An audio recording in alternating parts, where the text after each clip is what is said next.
The spit hit the center of my plate with a wet, ugly sound. It carried across the whole table over the ham and the potatoes I had stood cooking since noon. My grandson leaned back into his chair and smiled at me. A small, twisted, proud little smile. "Mom said you deserve it," Bryce told me. 8 years old, and the words came out of him, rehearsed like he had stood in front of a mirror and practiced the shape of them. I waited for my son to move. Greg, the boy I carried for 9 months, the boy I sat up with for 3 straight nights when the pneumonia settled in his chest at 5 years old and the doctor was not sure he would hold. I waited for him to stand up, to scrape his chair back, to say one word. But Greg dropped his eyes to his own plate and kept eating. Tracy laughed first. My daughter-in-law let out that high, thin, hooked laugh she saved for the moments she had won something, and the rest of them followed her the way they always followed her. 2 of Tracy's aunts, a cousin, the neighbor from across the street who I had fed twice that month. They all laughed. Nobody looked at me. Nobody told the boy to sit down.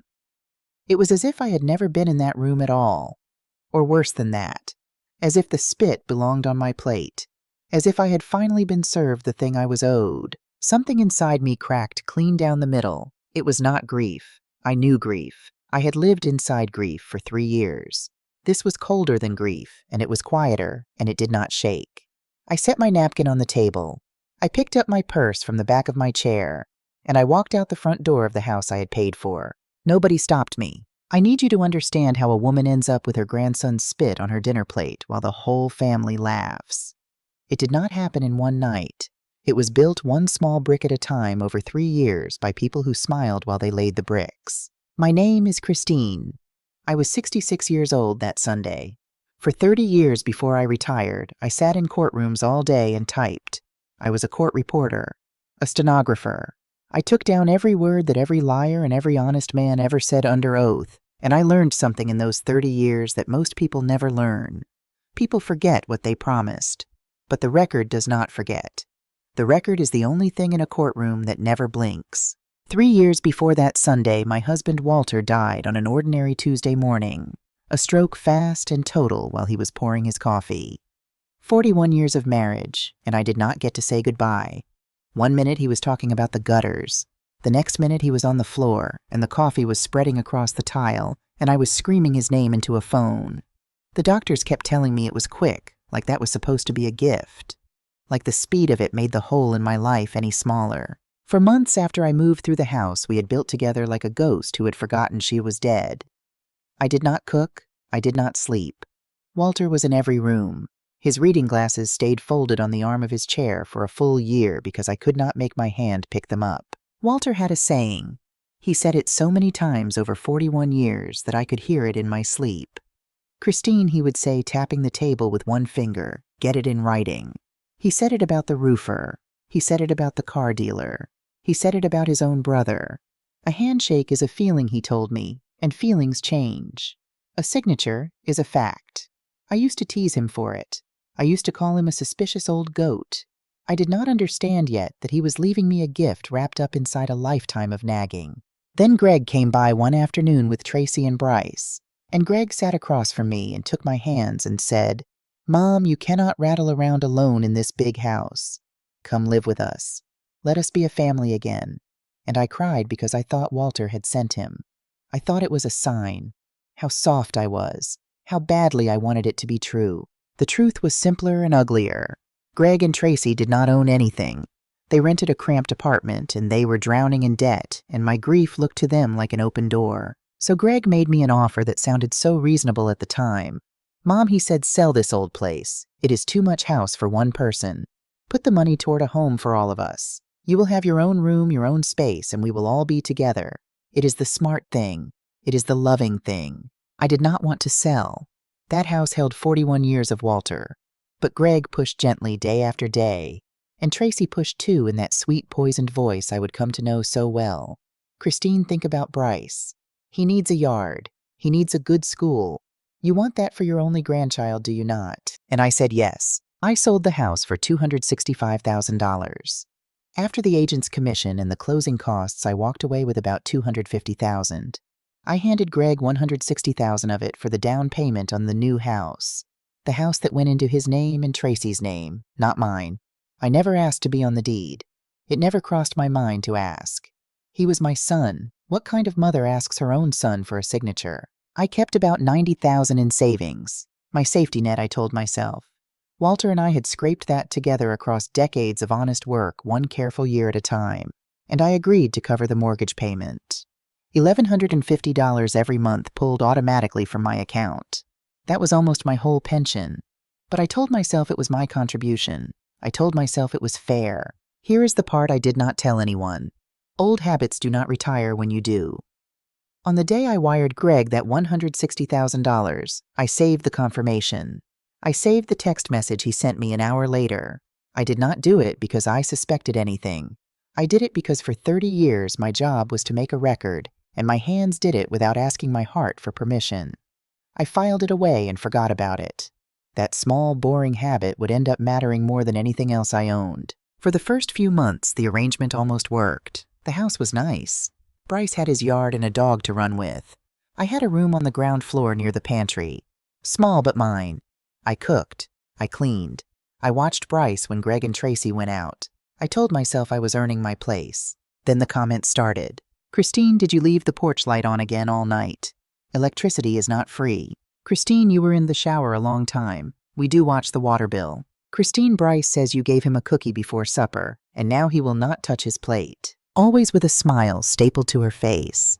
Always in that tone that sounded like concern from across the room and felt like a blade up close. And Greg never said a thing. When I tried to talk to him, he would find something fascinating to look at on his phone. Mom, you know how Tracy gets. She is stressed at work. Just let it go. But I could not let it go because each comment was one more small stone piled onto a back that was already carrying the weight of a dead husband and a sold house. Then came the rules. I could not have a friend over without a week of warning. I could not watch the television in the living room after 8 at night because that was their time, their privacy. I could not cook certain things because Tracy did not care for the smell in her house. My world shrank 1 inch at a time until I was living in a glass box where everyone could see me and no one actually looked. The worst part was Bryce. The grandchild I adored, the boy I bought shoes and toys for out of my own pension, started treating me like hired help. Grandma, get me a juice. Grandma, my shoes are dirty, clean them. Grandma, move, you are blocking the TV. And when I tried to correct him even softly, Tracy would sail in from the next room. Oh, Christine, he is just a little boy. Do not be so hard on him. But she never corrected him either. She would pull him into her lap and give me a look over the top of his head that said everything. You have no authority here. You are furniture that pays the mortgage. There was one evening I have never been able to shake. I had made a pot roast, a real one, the way Walter liked it, and I set the table for all of us.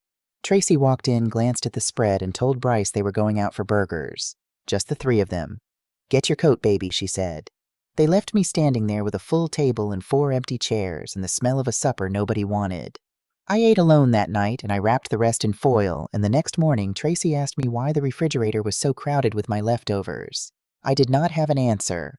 I had stopped having answers. I was learning to swallow things, and every swallow went down a little easier, which frightened me more than the insults did. And the money, my $90,000 safety net. It did not vanish all at once. It bled out slowly through what they called family emergencies. Greg came to me first. Mom, my business is short this quarter. I just need to cover payroll. I will pay you back by summer. $15,000. Summer came. Nothing came back. Then Tracy, Christine, I have to have a medical procedure. The insurance will not cover it. I am so scared. Please do not tell Greg how much it costs. $12,000. I gave it without a question because you do not question a frightened woman about her health. It went on like that. A furnace that supposedly failed. A car that supposedly died. A tuition bill for a summer program Bryce never seemed to attend. Every time I opened the account, every time I told myself this was the last one, and every time I wrote it down out of that old dead habit, the dates and the amounts in the same little book, where I tracked the groceries without ever once asking myself why I was keeping such careful count of gifts to my own son. Only once I asked Greg to see a receipt for the furnace repair. He looked at me like I had slapped him. You think I am lying to you, Mom? He said, his voice going soft and wounded. After everything. And Tracy appeared in the doorway with her arms crossed, watching me, and I backed down. I apologized. I actually apologized to them for asking. That is how far gone I was. I had trained myself to feel guilty for wanting proof, when proof was the one thing 30 years of my life had taught me to hold on to. By that Sunday, that $90,000 was almost gone. There was maybe $6,000 left. Everything Walter and I had saved across a lifetime handed over to people who treated me worse than the dog. And then at that dinner, my 8-year-old grandson stood up and spit on my food and told me I deserved it, and my son kept chewing and the whole table laughed. I drove back to that house behind them. I do not remember the drive. I remember sitting in my small room with the door shut, listening to them laughing on the other side of the wall, still going like nothing had happened. And I understood finally and completely that my son had stopped seeing me as his mother a long time ago.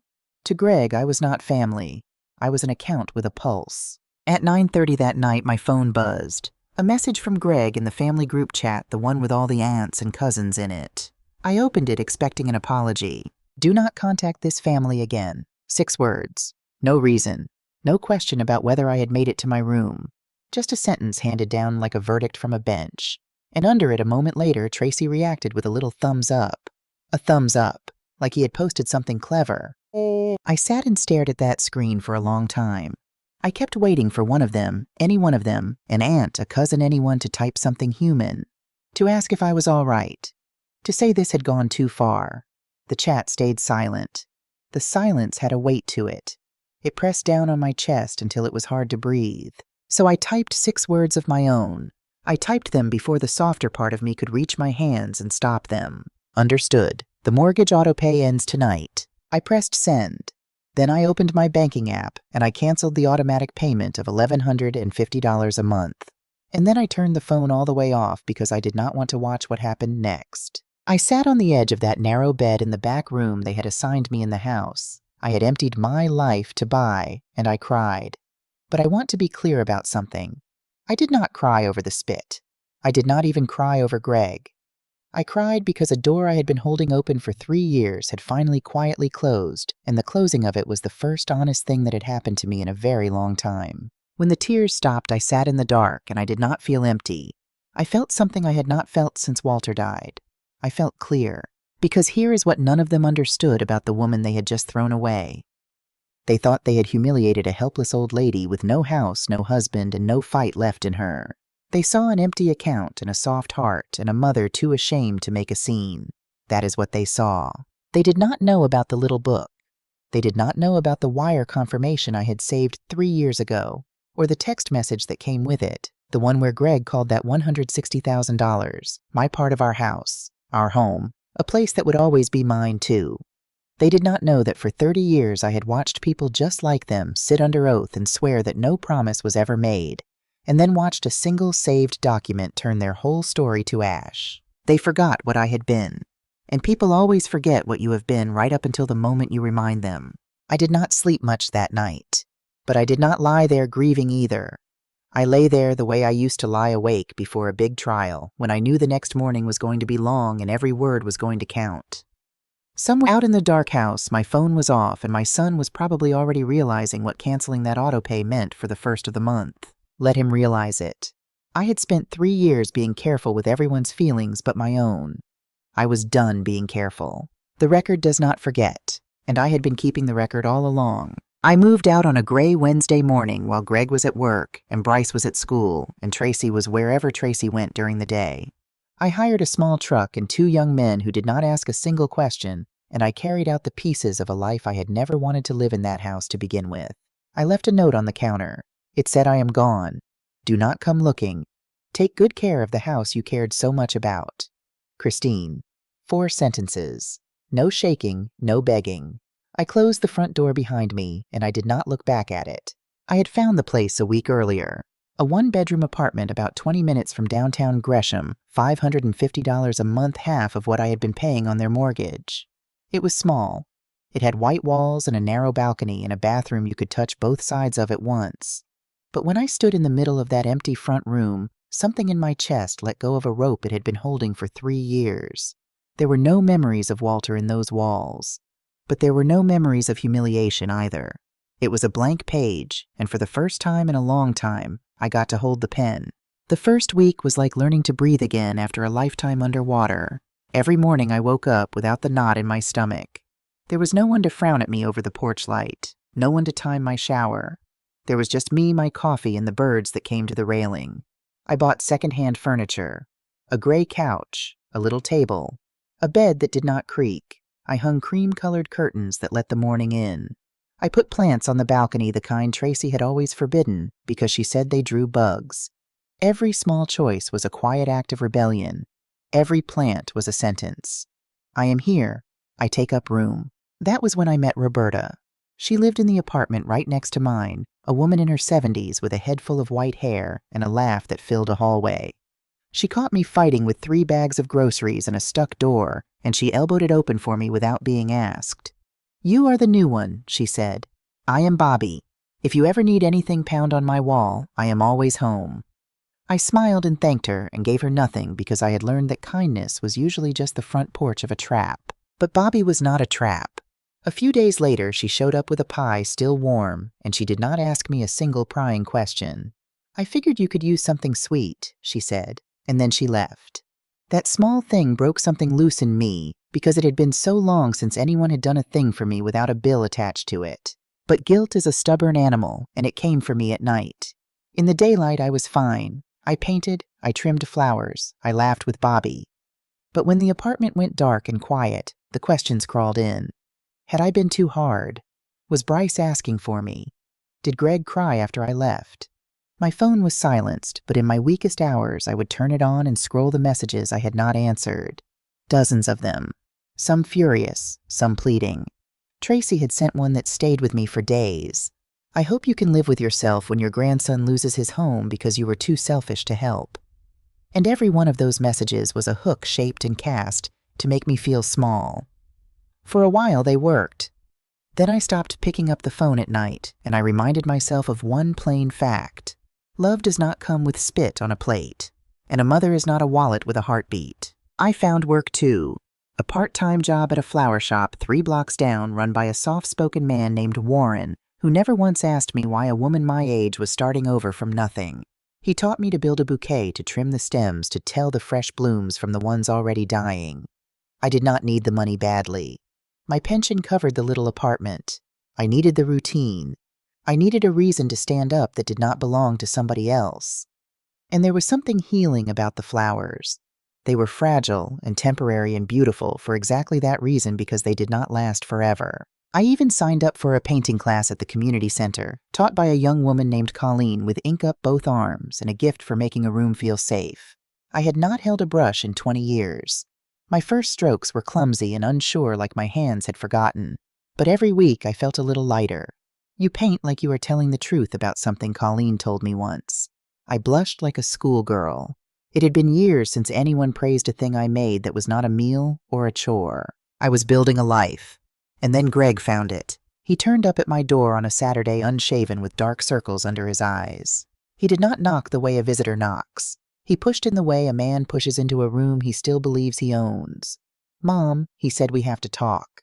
I stood in my own doorway and did not step aside. "There is nothing to talk about, Greg." I made my decision. Then his voice cracked open and out came the speech. The bank was going to take the house. They were 3 months behind 4 if I did not fix it, and it was all going to fall apart. Bryce would have to change schools. Bryce would lose his friends.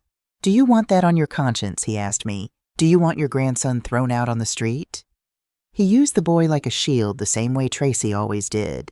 He talked about foreclosure like the sheriff was already loading the truck. But I had spent 30 years in courtrooms, and I knew the difference between a fact and a performance. Nobody loses a house 4 months late. Not that fast. There are notices. There are timelines. The law makes the bank wait longer than a scared man wants you to believe. I did not say all that to Greg yet. I just told him I would think about it, and I closed my door, and I sat down with my little book and my saved records, and I finally started to read what I had actually been keeping all those years. That was when everything changed. I had wired Greg $160,000 3 years ago. I still had the bank confirmation. And clipped to it in the notes on my phone was the text message he had sent me an hour after the money landed. I read it 3 times and my hands went cold. "This means so much, Mom," he had written. "This is your part of our house too. You will always have a home here. It is yours as much as ours. I promise. It is yours as much as ours. In writing, in his own words.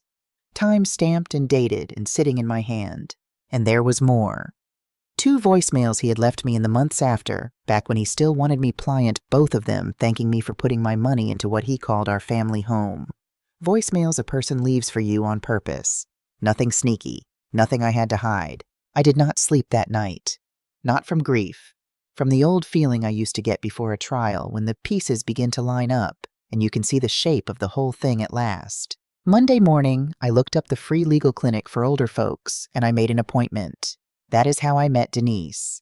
She was a lawyer, maybe 40, with a calm way of listening that reminded me of the good judges I had worked under, the ones who let a person finish. I put it all in front of her. The wire, the text, the voicemails.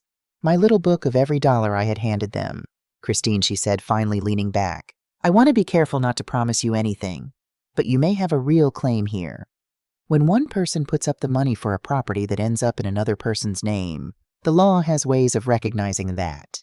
She wrote 2 phrases on a legal pad and turned it toward me. Resulting trust. Constructive trust. When the money and the title do not match, she said, a court can decide the person on the deed is really holding part of it in trust for the person who paid. But she said, and she underlined the word, but there is a hurdle, and I want you to understand it. When a parent puts money into a home for their child, the law starts out assuming it was a gift. That is called the presumption of gift. To win, we would have to overcome that presumption. We would have to show a court that you never meant it as a gift, that everyone understood you were keeping an interest in that house. And how, I asked her, do I show that? She smiled a little. With exactly the kind of thing you already have. Writings from the time it happened. His own words calling it your home, your part yours as much as theirs. Records of every payment you made on that mortgage month after month for 3 years. A gift does not make payments for 3 years. She tapped the pad. And here is a quiet one that matters more than people think. Did you ever file a federal gift tax return on that $160,000? Any paperwork treating it as a gift? No, I said. Never. It never once occurred to me because in my heart it was never a gift. Then that helps us, she said. Because if you truly believed you were giving that money away, the law expected you to file. You did not because you did not think you were giving it away. You thought you were buying into a home for your family. That is not the behavior of someone making a gift. That is the behavior of someone protecting an interest. And Christine, she added, one more thing since your son keeps waving foreclosure in your face. Take a breath about that. A loan servicer generally cannot even begin the foreclosure process until a borrower is more than 120 days behind. And here in Oregon, most of these go through a trustee sale, which comes with a long chain of notices that stretches out for months after that. 4 months late is a frightening phone call. It is not a family losing a house next week. He has been rushing you on purpose because a frightened person opens her checkbook. You have more time than he wants you to think you have. I sat with that. He had been counting on my fear the same way he had counted on my grief and my love. Every soft thing in me had been turned into a handle for them to pull. I walked out of that clinic into the daylight, and I stood on the sidewalk for a while just breathing. For 3 years I had believed I was a foolish old woman who had thrown her life savings into a hole. And it turned out I might be a co-owner in everything but the paper. It turned out the house had my fingerprints all over it, and the law could read fingerprints. But the deeper I went, the worse the picture got. Because now I started asking the question I had been too afraid to ask for 3 years. Where had my $90,000 actually gone? All those family emergencies. I still had the dates in my book. So I did what a court reporter does. I lined the record up against the facts. Tracy's medical procedure, the one I had wept over, the one I was sworn to keep secret, the $12,000. I remembered the week it supposedly happened, and I remembered now the photos that had gone up right after Tracy glowing on a lounge chair at some resort. Tracy with a face that looked, when I really looked, a little smoother and tighter than it had before. There had been no hospital. There had been a cosmetic surgery and a spa week paid for with the money I gave her out of terror for her health. And Greg's business, the one that always needed a quick $15,000 to make payroll. I found the name of it. There was almost nothing there. No real customers. No real payroll. A shell, an idea, a story he told at dinner to explain why his mother's savings kept flowing into his account. The furnace, the car, the tuition. I could not prove every single one. but I had enough of a pattern to see it clearly for the first time. This was not a family falling on hard times and leaning on grandma. This was a plan. They had looked at a grieving widow with $250,000, and they had gone about draining her on purpose, one tearful story at a time, until she had $6,000 left and a spit-covered plate. I did not cry when I understood that. I think I had finally cried myself out. Instead, I felt that cold, clear, steady thing settle into me again. The thing that does not shake. And then right on schedule, Greg came back for more. He showed up at my apartment on a Tuesday evening, and this time he had a number. "Mom," he said, and he could barely look at me. "We need $4,800. The mortgage is 4 months behind, and there are fees on top of it now. If we do not clear it, we are going to lose everything. Please, I know I do not deserve to ask, but Bryce, always the boy held up in front of him like a hostage. 3 months ago, that number would have flattened me. I would have opened the account with shaking hands and given him all $6,000 I had left and thanked him for letting me help. But I was not that woman anymore. I stood in my little front room with my plants on the balcony and my paintings drying against the wall, and I felt the whole thing turn over inside me like a key. "Greg," I said, and my voice came out so level it surprised us both. "Sit down. There is something you do not know, and you are going to want to hear it before you say another word about that house." He sat, slowly, watching my face like he had never seen it before. "I know about resulting trusts," I told him. "I know what it means that I put $160,000 into that down payment and paid your mortgage for 3 years. I know what you wrote to me the day the money cleared, that it was my home, my part mine as much as yours. I kept it, Greg. I kept all of it. And I have talked to a lawyer." The blood went out of his face. "I am not going to hand you $4,800, I said. "I am not going to be robbed twice. But I am not heartless either, and there is a child in that house who did not choose any of you. So here is what is going to happen, and these are my terms, not yours. If any of my money ever goes toward that house again, it goes in writing, it goes to protect my interest, and it goes straight to the mortgage company. Never into your hands. Never again into your hands." "That is not enough," he said, but the fight had gone out of his voice. "That will not fix it." "Then you will have to fix the rest yourself," I said. "Sell something, get a loan, do what people do, but do not stand in my home and use my grandson to shake me down. Go home, Greg." He stood there another moment, hunting for the old lever, the guilt, the tears, the boy. He could not find one that worked. And then he turned and left, and this time he was the one who did not look back. I closed the door and my legs were shaking, but I was smiling. I picked up the phone, and I called Denise, and I told her I was ready. "Do it," I said. "File it. Whatever protects that house from being sold out from under me, do it now." 2 days later, we filed. My claim went into the county record, and along with it went a notice called a lis pendens, a formal flag on the property that tells the whole world this house is in dispute. Anyone who looked at that title now would see my name and my claim sitting right on top of it. I did not know yet what that flag was about to save. I only knew for the first time since Walter poured his last cup of coffee that I had stopped being the record of what was done to me. I had picked up my hands again, and I had started making the record myself. 3 months went by without a single word from Greg. 3 months of a life that finally belonged to me. I opened the flower shop twice a week now. Warren had started trusting me with the register and the orders. I painted late into the night, and one afternoon I finished a portrait of Walter from memory, his eyes exactly the way they used to look at me across a room, like he already understood everything I was about to say. On weekends, Bobby and I went to flea markets and drank coffee at places I had never been allowed to try. It was a small life, but it was mine, and that made it worth more than the big house where I had lived like a ghost paying the light bill. Then on a Wednesday night, my phone lit up with a number I did not know. I almost let it go. But something made me open it. It was Tracy. "Christine," it said. "I need to talk to you. It is urgent. Please." My first thought was to block the number. Tracy had never once been kind to me, and now that she wanted something, she suddenly remembered how to spell my name. But there was something in that word, please. It did not read like a trap. It read like a woman who was drowning. I waited a full day before I answered. Then I typed, "What is wrong?" Her reply came back in under a minute, and it stopped my heart. "It is Bryce. I is in the hospital. Pneumonia. It is bad, Christine. Please come." Every wall I had spent 3 months building came down in a single second. Bryce, the boy who spit on my plate, The boy who also used to fall asleep on my chest and call me his favorite person in the whole world before anyone taught him not to. Pneumonia, the same word that had nearly taken my Greg at 5 years old, the same 3 nights I had once sat up praying by a hospital bed watching a small chest fight for every breath. Which hospital I wrote and my hands were shaking. She gave me the address, and then she added one more line. Greg does not want you to come. He says you have done enough damage, but Bryce keeps asking for you. Please. I sat there for a long moment with the phone in my lap. I could have said no.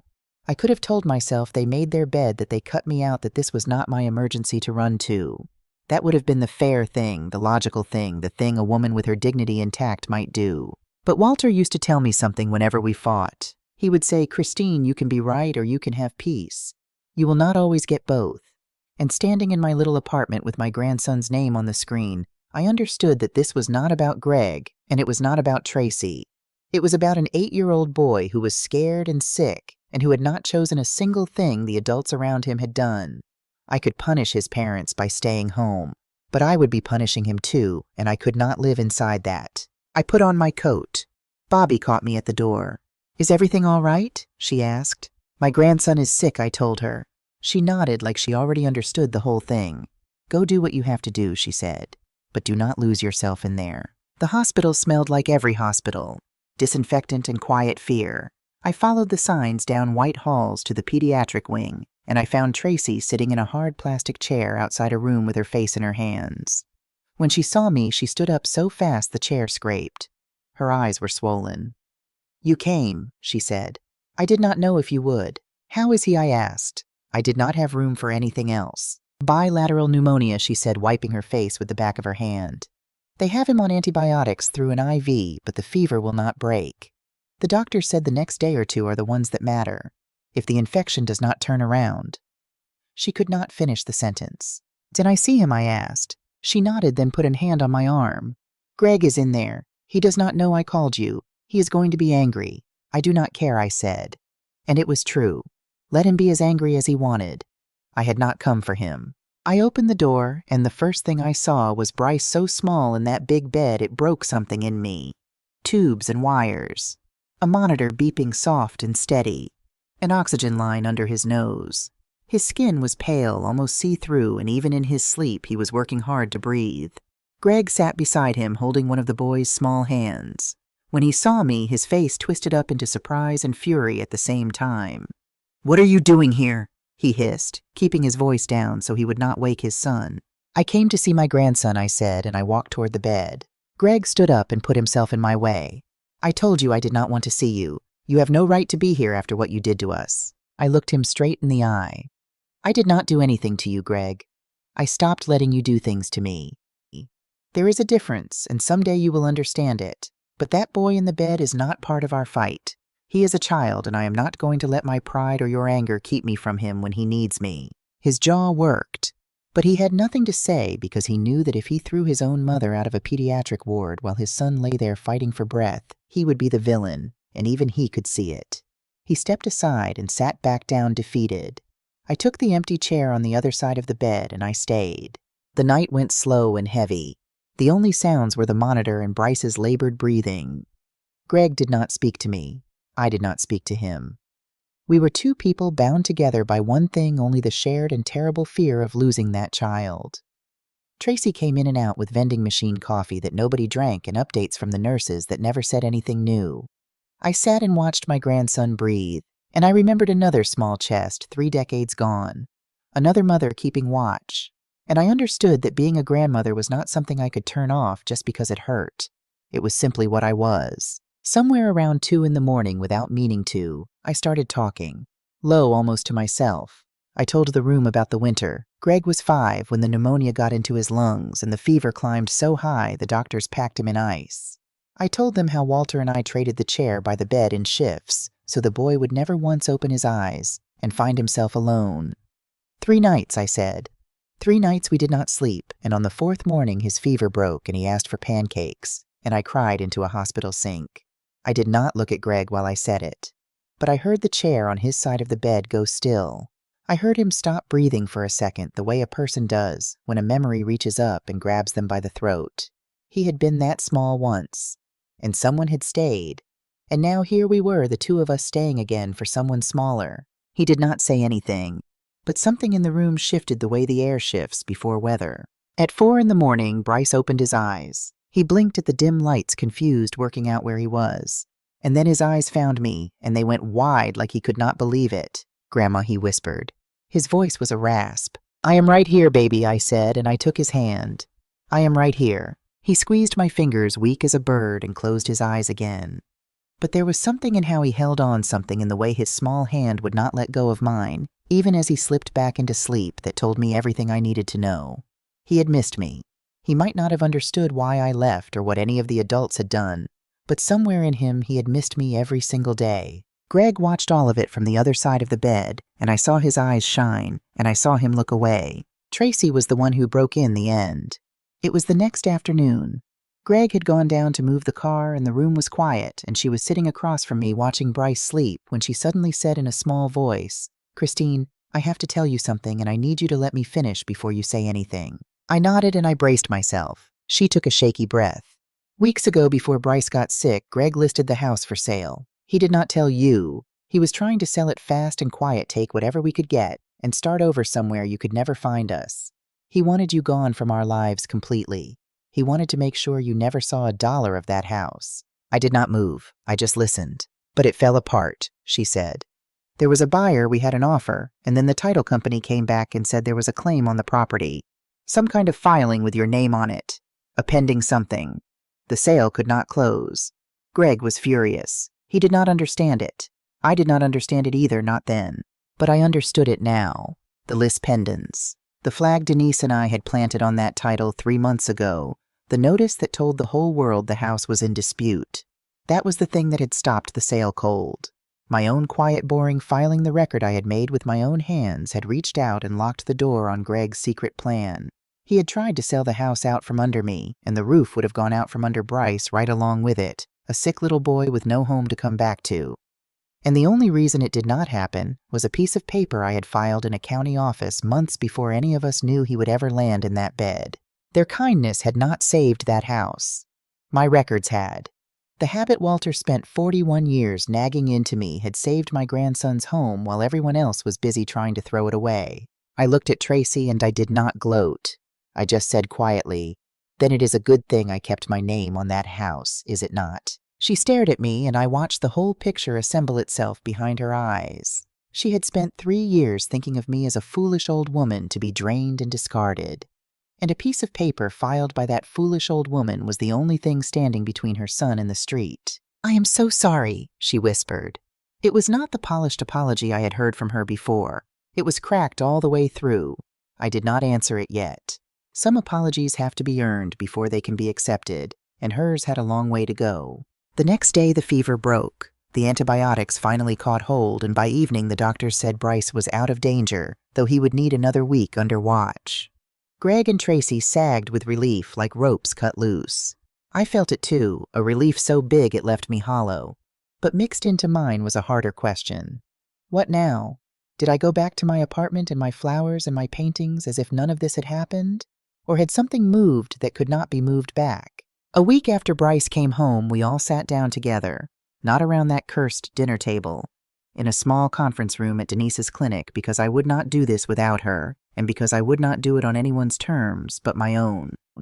Greg came in looking older than his 42 years. Tracy came in quiet, and Denise laid it out plainly. Christine has a legal claim to that home, she told them. A strong one. The money for the down payment came from her. 3 years of mortgage payments came from her. There are writings in your own words, Greg calling it her home and her part. There is no gift tax return because she never treated it as a gift. If this goes in front of a judge, she is very likely to be recognized as an owner of that property. And there is already a claim recorded against the title, which you both have now discovered the hard way. Greg's head was down. "I know," he said. "I know. We can fight it out in court for a year," Denise went on. "Or we can settle it today in writing in a way that protects everyone, including your son." And she slid the papers across the table. This was the settlement. My interest in the house would be formally recognized. Not as a favor, not as a gift wrapped in guilt. As a matter of law put on paper and recorded with the county, so that no one could ever again try to sell that house or push me out of it without answering to my name on the title. Denise had already handled the notice to the mortgage company and worked through the details so the loan would not be called. Every piece of it was done right, done properly, the way Walter would have wanted it done. I looked at my son across that table. "Greg," I said, "I am not doing this to take your home. I am doing this so that no one can ever take it from Bryce. That boy is going to have a roof, and it is going to have my name holding it up, and that means it can never disappear on a realtor's whim again. You tried to sell it out from under all of us. You do not get to be trusted with it alone anymore." He signed. His hand was shaking, but he signed. Tracy signed after him. And when it was done, I was a legal owner of that house, not because anyone gave it to me out of shame, but because I had gathered the record, filed the claim, and forced them to face the truth I had been holding all along. Before I left the room, Greg caught up with me at the door. "Mom," he said, and his voice was rough. "That story, the one about the ice and the pancakes. I never knew that. I never knew you two did that." I looked at my son, really looked at him, at the gray coming into his hair, and the lines fear had cut into his face over the last 2 weeks. "No," I said. "You would not. You were 5. That is the whole point of it, Greg. You never remember the ones who stayed up. You only remember that morning you woke up and someone was there." He swallowed hard and nodded, and for the first time in 3 years, I saw something in him that was not calculation. I did not trust it yet, but I saw it. Denise capped her pen and looked at me with something close to admiration. "You know," she said, "most people in your position never keep the paper. They trust and they lose everything. You kept the paper." "Yes," I said. "I did. It was the last thing my husband ever taught me, and it turned out to be worth more than the whole house." The months after the settlement moved differently than any months before them. Slower, cleaner, like a room that has finally been aired out. I did not move back into that house. Greg offered more than once. "Your room is still there, Mom," he would say. "It will always be yours." But I told him no gently every time. "I have my own place now, son. That does not mean I do not love you. It means I have learned to love myself too, and I need a door I can close that only I have the key to." He learned to stop asking. That was its own kind of growing up. So I kept my little apartment with the plants on the balcony and the paintings against the wall, and I kept the folder from Denise locked in a drawer, the recorded papers with my name on that house. The apartment was my peace. The papers were my spine. A woman my age needs both, and I had spent 3 years with neither. The boundaries held because I held them. Bryce came to visit me once a month, and he had his own corner in my front room, now a little easel, a jar of brushes, a stack of small canvases. We would paint together for hours, not talking much, just making things. He painted dinosaurs in colors. Dinosaurs have never been. I painted landscapes that never existed. And in that quiet work side by side, we found something better than any apology. We found each other again. One afternoon, he stopped brush in the air and asked me, "Grandma, why don't you live with us anymore?" The old me would have flinched. The new me set down my own brush and told him the truth, the size of truth an 8-year-old can hold. "Because grown people sometimes need their own space to be happy," I said. I needed a place where I could paint whenever I wanted and put my things where I wanted and just be myself. That does not mean I love you any less. It means I love you and I love myself, both at once. He thought about that with the serious frown children get. "So it's like how Mom hugs me even when she's mad," he said. Exactly like that, I told him. You can love somebody and still keep a fence up. That is not the opposite of love. That is what keeps love from wearing itself out. He nodded satisfied and went back to his dinosaur, and I sat there marveling that the child grasped in one afternoon what it had taken me 66 years to learn. A week later, an envelope came in the mail, my name on it in careful wobbling print. Inside was a letter folded into uneven quarters. "Dear Grandma," it said, "we are learning to write letters at school. My teacher says letters are for telling important things to people you love. I am sorry I made you cry. Dad told me that when you left it was because I was very bad, and because they were bad too. He says grown-ups make big mistakes and it takes a lot of work to fix them. I am trying to be better. I say thank you when Mom cooks. I do not say mean things. I want you to be proud of me. Can we go to the park soon? Love, Bryce." At the bottom, he had drawn a small house, a tree, and 2 stick figures holding hands, and under them, in his careful print, Grandma and me. I folded that letter back up and put it in the drawer with Denise's papers, the papers and the letter side by side, the two most valuable things I owned, and it did not seem strange to me at all that they lived together. I wrote him back by hand, the first letter I had written in years. I told him I was proud of him not for the neat printing, but for something harder, for learning to say when he was wrong and to try to be better, because most grown people never learn that at all. I told him yes to the park. I told him love does not go away just because it hurts, and that this was the whole secret of it. Greg was doing the work. Real work, not the performance I had learned to see through. He went to therapy first for the marriage, then on his own. He started sending me short messages every few days, nothing that demanded anything back. Bryce got an A on his spelling test. We are thinking of getting a dog. I slept badly. Hope you slept better than me, Mom. I answered when I felt like it, and only then. The distance between us stopped feeling like a wound and started feeling like a fence. I had finally been allowed to build a healthy space that let us both breathe. One evening at a lunch he cooked for the two of us. He set down his fork and said, "My therapist asked me a question I could not answer. He asked, when was the last time I asked how you were doing instead of how you could help us? And I could not remember. I never thought about what all that giving cost you. I only noticed when you finally stopped." His voice broke and he did not try to hide it. "I do not expect you to forgive me on a schedule, Mom. I just want you to know I see it now." I let that sit between us for a while. Then I told him something I needed him to hear. "Greg, I made mistakes too. I protected you too much when you were small. I never made you sit in a real consequence. Your father used to say I was too soft on you, and he was right. Maybe if I had been firmer, you would have learned sooner what things are worth." He shook his head. "You cannot blame yourself for loving me. I am a grown man. I chose to be selfish. That is on me." And I thought, well, therapy was doing something after all. Tracy was slower, and I did not push her. Her apology at the hospital had been real, but real is only the beginning, not the end. What mattered was the months after it.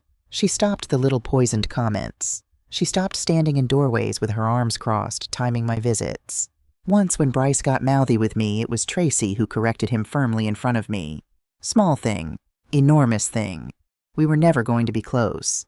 But we built a working respect, the kind two women can share after they have fought a war and decided to stop, and I discovered that was its own quiet form of love. Her mother surprised me most. Gail. I had never really known her, but she was the woman who, back when it all blew up, had sent me a message about family duty and the selfishness of old people. So when she walked into Warren's flower shop one Thursday, I nearly dropped the vase in my hands. She stood there twisting her purse strap, and she said, "Christine, I owe you an apology and I need you to let me give it." I raised Tracy to be strong. Somewhere along the way, strong turned into cruel, and I did not see it because I did not want to. That message I sent you was a shameful thing. Tracy, my own daughter, told me only her side, and I believed it because it was easier. After the hospital, I asked more questions. I know the whole story now. She bought a bouquet of sunflowers before she left, and I stood there a long time after the bell over the door went quiet. That same spring, Colleen hung a small show of student work at the community center, and she put 3 of my paintings on the wall. The portrait of Walter, a field that never existed, and one of Bryce hunched over his easel with his tongue between his teeth, lost in a dinosaur. I almost did not tell anyone, but I did, and on the evening of the show, they all came. Bryce ran straight to his own portrait and shouted that it was him that was him. Greg stood in front of the painting of his father for a long time without saying anything, and when he finally turned around, his eyes were red. Tracy told me quietly, and like she meant it, that she had not known I could do this, that I had a gift. Even Gail came in the back with Bobby beside her. I stood in that plain little room with my work on the wall and the people from my old life scattered through it, and I understood that I had not lost my family after all. I had simply stopped letting them stand on me. They could only come to me now the way you come to a person upright and with your hands empty. It turned out that was the only way I had ever wanted them. And then when everything had settled, I made my last move, the one nobody saw coming because nobody thought to look at the quiet old woman still keeping her records. I went back to Denise alone and I told her what I wanted. "I own an interest in that house now," I said. "Free and clear and recorded. I want to make sure it can never be gambled away. Not by Greg in a weak moment, not by Tracy, not by a bad year or a smooth-talking realtor or whatever comes next. I want to put my share where none of them can touch it, and I want it to belong to Bryce." Denise studied me for a moment, and then she smiled the way she had at the settlement. "We can do that. she said, and she walked me through it. I would place my recognized interest in the house into a trust and irrevocable one, with Bryce as the beneficiary. My share would no longer be mine to lose or theirs to reach.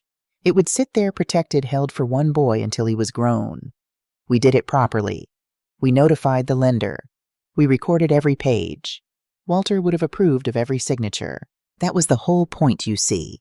That was what I had been driving at without fully knowing it from the night I canceled the autopay to the morning I filed the claim. It was never really about punishing Greg. It was never even about the house as a thing to own. It was about making sure that the one innocent person in all of this, the boy who spit on my plate because the adults around him taught him to, and who then squeezed my hand in a hospital bed at 4 a.m, would always, no matter what his parents did, have a roof that could not be taken from him. I could not fix his father. I could not undo 3 years.